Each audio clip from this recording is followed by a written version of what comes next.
Chegamos no capítulo de número 21 de Apocalipse. Chegamos aí praticamente quase que no seu final, né? Apenas mais 2 capítulos. E nós fecharemos aqui essa análise verso a verso, né? De Apocalipse, do livro de Apocalipse. Antes de entrarmos no capítulo 21, eu quero ler um texto que está... Deixa eu posicionar melhor aqui a outra câmera, porque está para o YouTube. Acho que agora sim. Romanos capítulo 5, verso de número 12 até o verso de número 21, diz assim. Olha só, preste atenção nesse texto, para a gente fazer essa introdução a Apocalipse 21. Portanto, da mesma forma como o pecado entrou no mundo por um homem, e pelo pecado a morte, assim também a morte veio a todos os homens, porque todos pecaram. Pois antes de ser dada a lei, o pecado já estava no mundo. Mas o pecado não é levado em conta quando não existe lei. Todavia, a morte reinou desde o tempo de Adão até o de Moisés, mesmo sobre aqueles que não cometeram pecado, semelhante à transgressão de Adão, o qual era um tipo daquele que haveria de vir. Entretanto, não há comparação entre a dádiva e a transgressão, pois se muitos morreram por causa da transgressão de um só, muito mais a graça de Deus, isto é, a dádiva pela graça de um só homem, Jesus Cristo, transbordou para muitos. Não se pode comparar a dádiva de Deus com a consequência do pecado de um homem. Por um pecado veio o julgamento que trouxe condenação, mas a dádiva decorreu de muitas transgressões e trouxe justificação. Se pela transgressão de um só homem a morte reinou por meio dele, muito mais aqueles que recebem de Deus a imensa provisão da graça e a dádiva da justiça reinarão em vida por meio de um único homem, Jesus Cristo. Consequentemente, assim como uma só transgressão resultou na condenação de todos os homens, assim também um só ato de justiça resultou na justificação que traz vida a todos os homens. Logo, assim como por meio da desobediência de um só homem muitos foram feitos pecadores, assim também, por meio da obediência de um único homem, muitos serão feitos justos. A lei foi introduzida para que a transgressão fosse ressaltada, mas onde aumentou o pecado, transbordou a graça, a fim de que, assim como o pecado reina na morte, também a graça reine pela justiça para conceder vida eterna mediante Jesus Cristo, nosso Senhor. O que esse texto tem a ver com Apocalipse capítulo 21? Esse texto mostra que não é só Apocalipse, mas nós vamos encontrar em várias partes das Escrituras apontamentos para esse grande momento que está descrito em Apocalipse 21. Ou seja, a redenção, aquilo para o qual Jesus veio, aquilo para o qual o Senhor Jesus fez a sua obra. Então, notem que Paulo está falando em Romanos capítulo 5 sobre uma graça ao qual eu e você, justificados em Cristo, vamos também reinar em Cristo. É claro que nós podemos perceber que desde que Adão e Eva perderam o seu lugar no paraíso, e desde que o pecado adentrou a terra, como nós lemos agora há pouco em Romanos 5, o plano divino está organizado para o momento em que o pecado será finalmente erradicado e o propósito de Deus ao criar a humanidade se concretizará. Então, nós vimos, né? Se nós fizéssemos aqui uma recapitulação de tudo que nós vimos em Apocalipse. Nós vimos as tribulações terrenas das igrejas, das 7 igrejas da Ásia. Nós vimos os 3 conjuntos de juízo, os 7 selos, as 7 trombetas, as 7 taças. Nós vimos recentemente a destruição da falsa trindade e da grande Babilônia. Então, quando tudo isso chega ao fim, todos esses eventos são finalizados pelo retorno de Cristo em Apocalipse 19 e pelo juízo final que nós vimos na semana passada, o objetivo agora é outro. Depois de tudo concretizado, todos os julgamentos, todos os ímpios foram julgados, juízo final, Cristo retornou. Agora Apocalipse 21 nos mostra algo sublime, nunca visto, nunca imaginado. Vamos para o texto? Olha o que diz lá Apocalipse 21. Então eu vi uma nova terra e um novo céu, porque a primeira terra e o primeiro céu haviam desaparecido, e o mar já não existia mais. Eu, João, vi a cidade santa, a nova Jerusalém, descendo de Deus e vindo do céu. Era uma vista gloriosa, linda como uma noiva que vai se encontrar com o seu noivo. Eu ouvi um alto brado que vinha do trono dizendo: atenção, a morada de Deus agora está entre os homens, e ele morará com eles, e eles serão o seu povo. Sim, o próprio Deus estará entre eles, e será o seu Deus. E ele enxugará todas as lágrimas dos olhos deles. E não haverá mais morte, nem tristeza, nem choro, nem dor. As coisas antigas já passaram. Olha que texto fantástico. Esse texto talvez seja um dos textos que nos gera mais esperança dentro de todas a Escritura Sagrada, né? Você já deve ter ouvido, melhor dizendo, em alguns velórios, em alguns momentos de dor e em alguns momentos de tristeza, que ele enxugará dos nossos olhos toda a lágrima. Mas o que João está vendo aqui, ele está vendo uma nova terra e um novo céu. Olha que coisa interessante. Esse novo céu e essa nova terra, né? Ou a nova Jerusalém, que ele vai narrar a partir dos próximos versículos, ela mostra o esplendor de Deus, a glória de Deus. O nome de Deus está nessa cidade. O nome de Deus não apenas está nessa cidade, mas como ele é a própria presença. Essa cidade é a própria presença. Essa ideia de um novo céu e de uma nova terra mostra uma ideia de começo. Olha que coisa linda, né? Gênesis é o livro dos começos. Bereshit, que é o nome de Gênesis dentro da Torá, significa começo. Começo.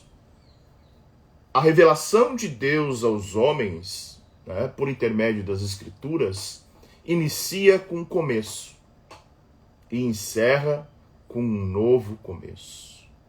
Então, quando Deus cria o primeiro, digamos, os primeiros céus e a primeira terra, mas o pecado contamina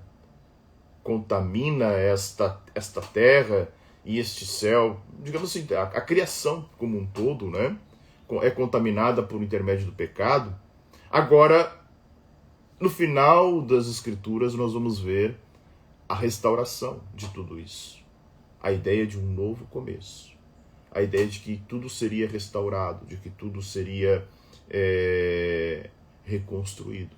E essa promessa foi feita aparece em Isaías. Quer ver o texto? Isaías 65, verso de número 17. Isaías 65. Deixa eu ver se eu acho aqui. Verso de número 17. Diz assim: Deixa eu ver se está certo aqui. Estou lendo o capítulo errado, gente. 65:17. Prestem atenção. Isaías 65:17. Prestem atenção.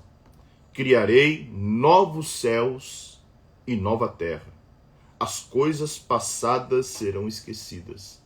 Ninguém lembrará delas. Ou seja, a dor que o pecado causa, a dor, a separação, a angústia, a dor que a transgressão de Adão e Eva nos ocasionam, não será mais lembrada, não será mais vivida.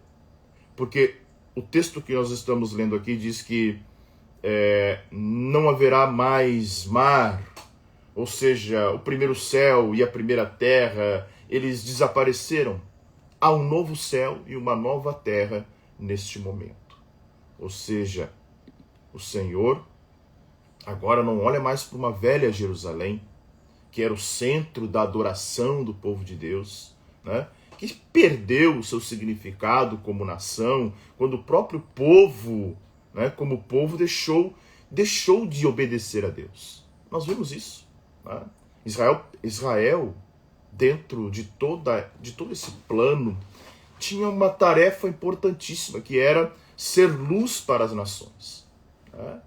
E ela não foi luz. E agora, pessoas mais, digamos assim, com discernimento.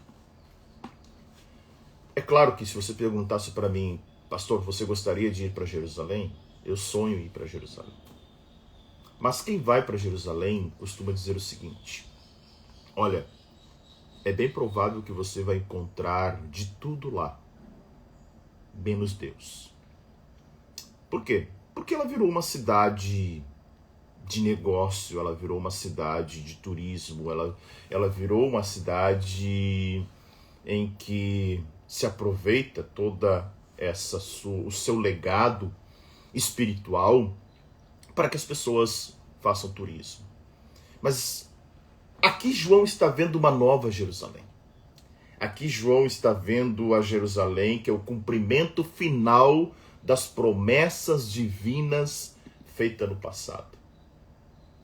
Hebreus capítulo 11, verso 10, vai dizer que Abraão aguardava a cidade que tem fundamentos. Olha só que coisa linda.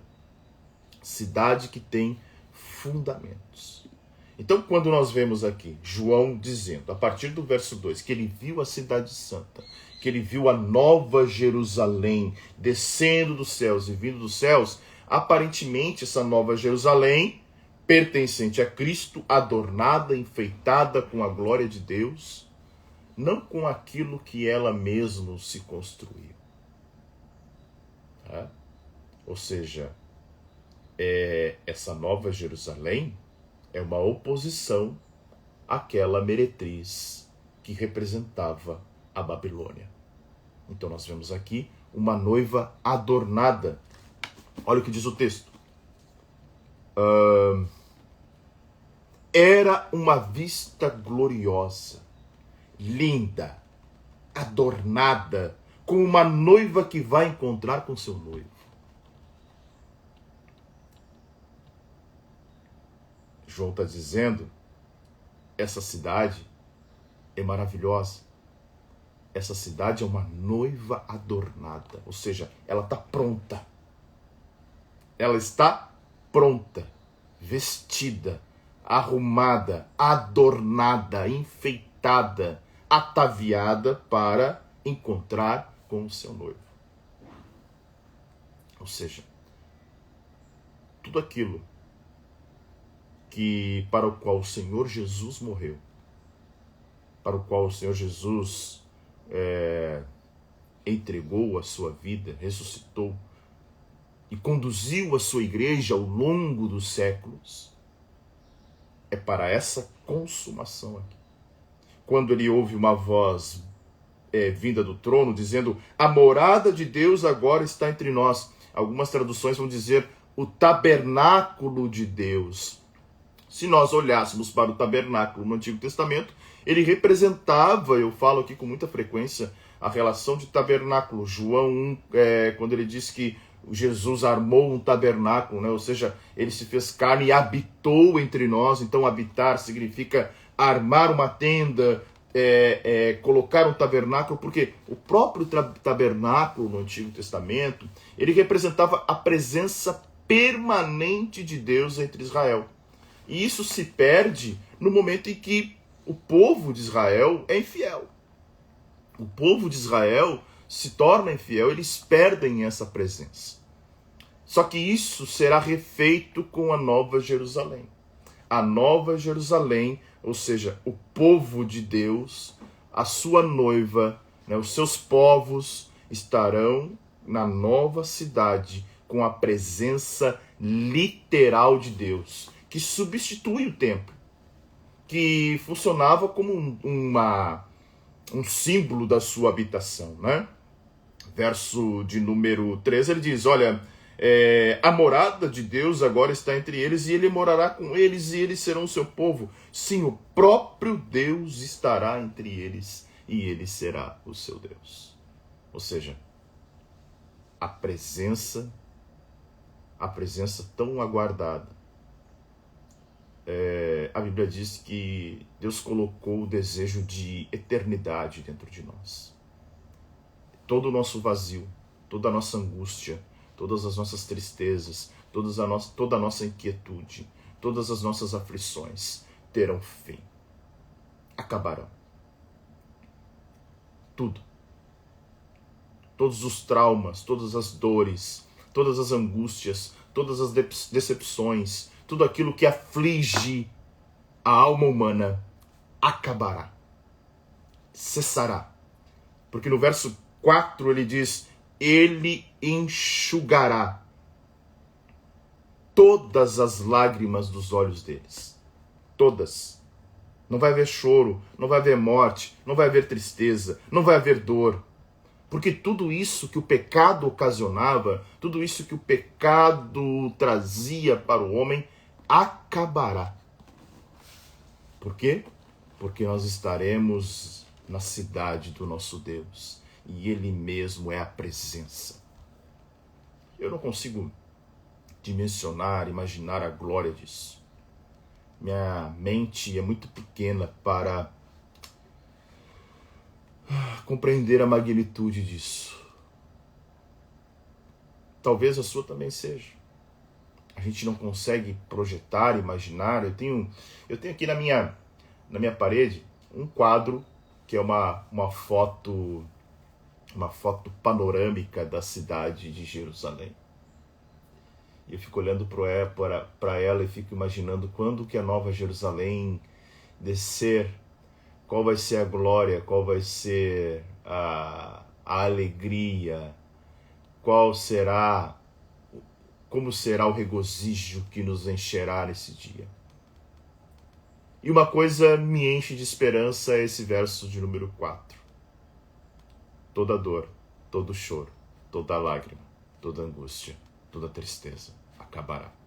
As coisas velhas passaram.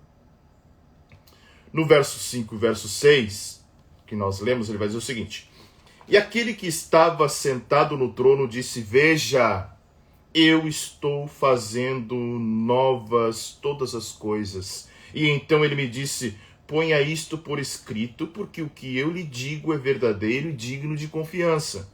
E continuou, está terminado. Eu sou o Alfa e o Ômega, o princípio e o fim. A quem tiver sede eu darei de graça as fontes da água da vida. Aquele que vencer herdará todas estas bênçãos. Eu serei o seu Deus e ele será o meu filho. Que promessa! Promessa fiel e verdadeira. Ele mesmo está dizendo, as minhas palavras são verdadeiras. É o próprio Deus dizendo aqui, pode escrever, João, tudo o que eu estou te mostrando, do novo e do melhor, esta nova realidade, esta fonte da água da vida, para quem esperou, para quem permaneceu em Cristo, para quem sofreu, para quem não negou, para quem resistiu, para quem perseverou. Para quem perseverou. Lembram que eu sempre digo aqui? Que o vencedor não é aquele que mais conquista, que mais ganha, que mais tem. Não, é aquele que perseverar até o fim, disse Jesus. Perseverar até o fim. Imortalidade, eternidade, presença divina, beber da fonte da água da vida que é Cristo. Olha o que ele diz: quem tiver sede, eu darei de graça as fontes da água da vida. Fonte da água da vida é Cristo. Eu serei o seu Deus e ele será meu filho. Nós seremos filhos para todo sempre. Mas aí, irmãos, aqui temos um grande conflito espiritual. Os vencedores receberão o que foi prometido. Mas o verso de número 8 vai dizer o seguinte: mas os covardes, aqueles que são infiéis a mim, os corruptos, os assassinos, os que cometem imoralidade sexual, aqueles que praticam feitiçaria, os adoradores de ídolos e todos os mentirosos, o destino deles é o lago de fogo que arde como enxofre. Esta é a segunda morte. Lembram que no capítulo anterior, na semana passada, nós falamos do julgamento do grande trono branco, sobre o dano da segunda morte, que o próprio Deus promete que para a noiva do seu filho, não sofrerá o dano da segunda morte, já aqueles que não forem achados no livro da vida, Apocalipse capítulo 20, sofrerão o dano da segunda morte. Que segunda morte é essa, pastor? O lago de fogo e enxofre. Depois, no verso 9 em diante, né? Alguém poderia perguntar assim, tá, mas o que é, e chama atenção, né? O que é covardia ali? Porque os outros pecados parece que estão muito claros, né? Infiéis, corruptos, assassinos, imorais, sexualmente, praticam feitiçaria, os adoradores de ídolos. Mas o que é covardia? Covardia que não é timidez. Preste atenção no que eu vou dizer aqui. Covardia não é aquele que tem medo, aquele que é aquele que é tímido. Mas é falta de compromisso genuíno. Ele foi covarde. Ele não se comprometeu com a causa, com o evangelho. Ele era um crente aparente. Os covardes, aqueles que não se comprometem genuinamente, ficaram de fora. Isso mesmo, ficaram de fora. Vamos ler do verso 9 ao 11 agora. Então um dos 7 anjos que havia derramado os vasos que continham, os vasos aqui, minha tradução diz vasos, tá? Mas é a taça da ira. Então um dos 7 anjos que havia derramado os vasos que continham as 7 últimas pragas veio a mim e disse: venha comigo, que eu lhe mostrarei a noiva, a esposa do Cordeiro. Numa visão ele me levou em espírito ao pico muito alto de uma montanha, e de lá eu contemplei aquela magnífica cidade, a Santa Jerusalém, descendo dos ares, vinda de Deus. Estava cheia da glória de Deus e cintilava e fulgurava como uma pedra preciosa de cristal puro, como o de jaspe cristalino. O mesmo João está vendo o mesmo anjo que derramou as 7 taças da ira, né? O mesmo anjo leva João ao monte alto, mostra a Nova Jerusalém descendo, de novo, né? Nova Jerusalém em oposição clara entre o juízo da Babilônia, que nós vimos nos capítulos de número 18 e 19, né? E a redenção final da Nova Jerusalém, ou seja, né, onde toda aquela história de conflito entre bem e mal acaba. Porque não existe um dualismo. O Senhor prometeu. O Senhor, Ele mesmo disse a João, escreve, essas palavras são dignas de confiança. Essas palavras são dignas de aceitação. Vai acontecer. Está acontecendo. Vivemos dias trabalhosos, dias maus, dias ruins. São os princípios das dores? São. É o princípio da dor? É. Mas estamos à porta de tudo isso acontecer. E que nós possamos dizer, orar, clamar por Maranata. Ora vem, Senhor Jesus. Amém? Esse verso 9 e 10 vai mostrar a cidade santa de Deus, né? Cidade adornada, cidade preparada. E a esposa, que era a noiva do Cordeiro, a esposa.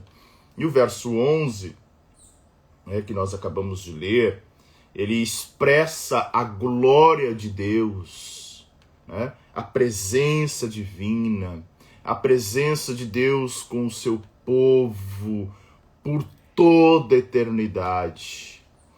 Por toda a eternidade. Quanto que lá no deserto, uma nuvem cobria a tenda do encontro e a glória do Senhor enchia o tabernáculo, e Moisés não podia entrar na tenda do encontro porque a nuvem permanecia sobre ela e a glória enchia o tabernáculo. Agora o próprio Deus, né, vai mostrar que a cidade santa está cheia da glória de Deus.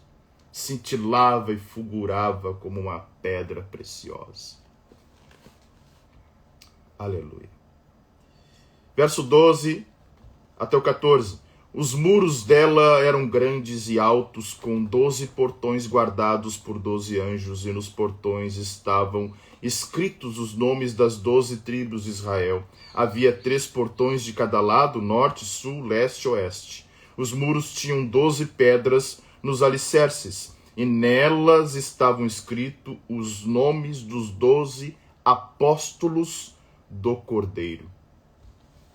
Claro, aqui é uma descrição que segue o modelo das antigas cidades conhecidas por João e familiar nessa descrição, né? As cidades eram rodeadas por portas, por muralhas, e isso, a muralha significava proteção. Mas essa cidade aqui tem 12 portas, 3 de cada um dos 4 lados.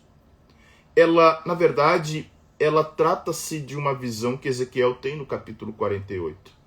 Mas alguém pode dizer, mas e o número? Por que 12, né? 12 são os fundamentos. Lembram que o próprio apóstolo Paulo vai falar sobre os fundamentos dos apóstolos? Ou seja, esse número que representa totalidade ou universalidade mostra justamente que esta é uma cidade que possui acesso ilimitado, ou seja, ela é universal, ela é para todas as nações. E claro que essas 12 tribos aqui, elas vão representar justamente a Nova Jerusalém. É o cumprimento do antigo sonho e a esperança de uma cidade ideal, que era para ser a cidade de Jerusalém. Tá? Então essa referência a respeito dos 12 apóstolos aqui, que são os apóstolos do Cordeiro, né? Verso de número 15 até o verso de número 17 diz assim: o anjo segurava na mão uma vara de medir feita de ouro para medir a cidade, os seus portões e os seus muros. Quando ele a mediu, descobriu que era quadrada, com a mesma largura que o comprimento. Ele mediu a cidade com a vara, tinha 2.200 quilômetros de comprimento, a largura e a altura eram iguais ao comprimento. Então ele mediu os muros e viu que tinham 64 metros de espessura, segundo a medida padrão usada pelo anjo. O que quer dizer aqui? Tá? Alguém pode dizer, tá, mas esse é o tamanho exato da cidade da Nova Jerusalém? Na verdade, o que o João está vendo aqui é o seguinte. Ele percebe que a cidade é quadrada, que a sua largura, o seu comprimento e a sua altura são iguais. É quase que é um cubo. Mas o que João está querendo dizer aqui? Ele está querendo mostrar que este lugar, esta cidade, ela tinha praticamente o mesmo formato do lugar santíssimo do antigo templo, que também era perfeito em medição. Ou seja, embora possa parecer uma alegoria em relação à medida da cidade, o fato é que João está tendo a mesma referência do lugar santíssimo, do Santo dos Santos, do Templo de Salomão. Ou seja, se lá no Templo de Salomão a glória do Senhor estava presente no Santo dos Santos e somente o sacerdote podia entrar, agora na cidade da Nova Jerusalém, a Santa Jerusalém, ela possui a glória de Deus em todo o seu espaço. Ou seja, não é só no Santo dos Santos. Significa que Deus será para todos, que Deus estará com todos, que não haverá ali acepção de pessoas, que não haverá ali um sumo sacerdote, um sacerdote para entrar na presença de Deus. Todos nós estaremos na presença dele. Do verso 18 ao verso 21, João vai ter uma visão de como a cidade é construída. Olha só, a cidade era de ouro puro, transparente como vidro. O muro era feito de jaspe e foi construído sobre 12 camadas de pedras de alicerce ornamentadas de pedras preciosas. A primeira camada era de jaspe, a segunda de safira, a terceira de calcedônia, a quarta de esmeralda, a quinta de sardônio, a sexta camada era de sárdio, a sétima de crisólito, a oitava de berilo, a nona de topázio, a décima de crisópraso, a 11ª de jacinto, a 12ª de ametista. Os 12 portões eram feitos de pérolas, cada portão de uma única pérola, e a rua principal era de ouro puro, como vidro transparente. Eu não quero aqui, de forma alguma, ser leviano e tentar achar um significado para cada uma das pedras. Não precisa disso. Esse relato de João, nos versos 18, 19, 20 e 21, mostra que tanto a estrutura da muralha quanto a própria cidade, ela mesmo irradia a glória de Deus. Tantas pedras preciosas, tanta riqueza, tanto brilho, mostra justamente que a cidade exala, irradia, manifesta a presença de Deus. Nessa cidade, o Deus é a própria luz. O Senhor é a própria iluminação. Então, quando João vê esta composição do muro, que era feito de jaspe, com 12 camadas de pedras preciosas, o que ele está vendo aqui, nada mais, nada menos do que a manifestação da glória de Deus nessa cidade. A cidade santa, Nova Jerusalém, ela resplandece a glória de Deus. Verso 22 até o 27, para a gente encerrar. Não se podia ver nenhum templo na cidade, porque o Senhor Deus Todo-Poderoso e o Cordeiro são o seu templo.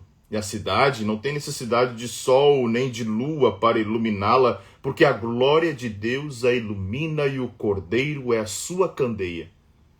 A luz dela iluminará as nações da terra, e os governantes do mundo virão trazer-lhe a sua glória. Os portões dela nunca se fecharão, pois ali não haverá noite, e a glória e a honra de todas as nações serão trazidas para ela.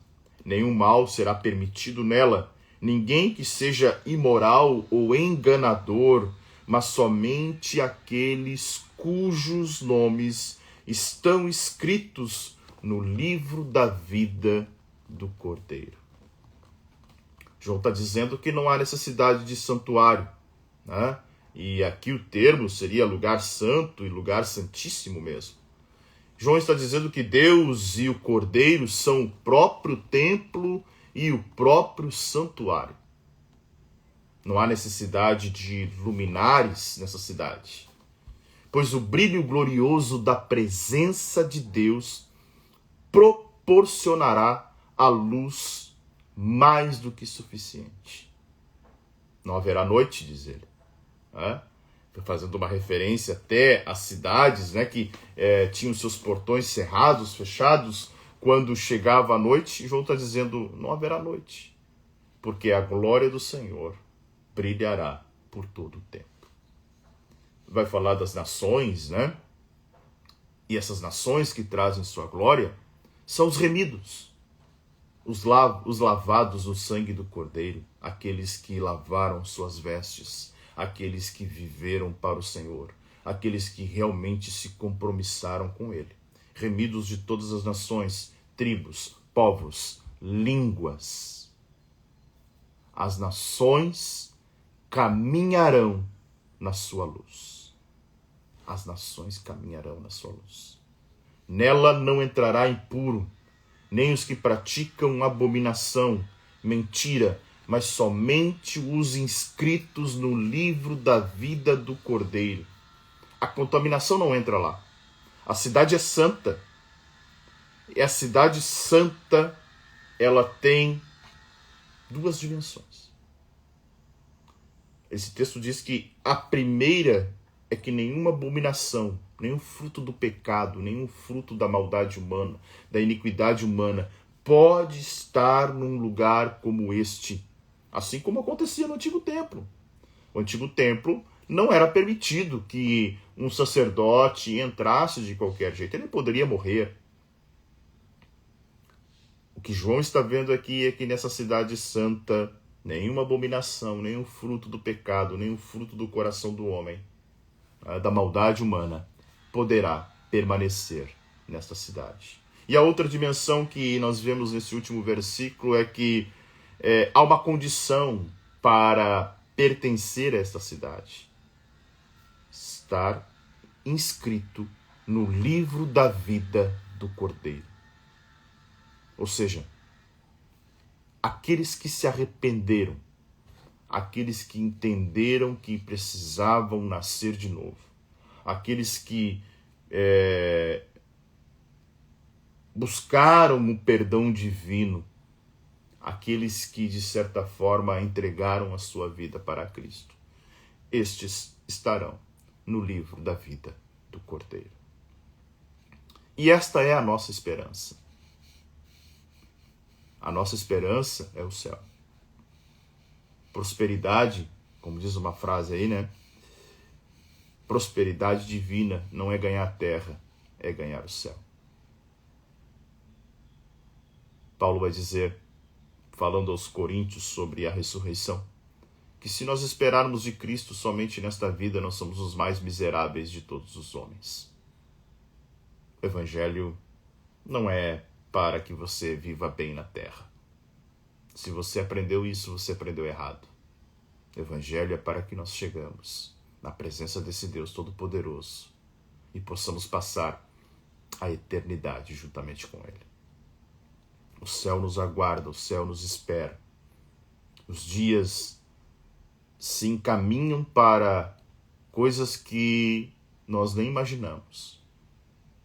Mas a esperança do crente não está em descobrir se é um chip, se é a vacina, se é o anticristo, o fulano, o beltrano, o ciclano, se é o presidente da França ou da Rússia. Não está em tentar descobrir ou imaginar se a Babilônia é a igreja católica ou qualquer outra igreja. Não. A esperança do crente está em lavar as suas vestes no sangue do Cordeiro.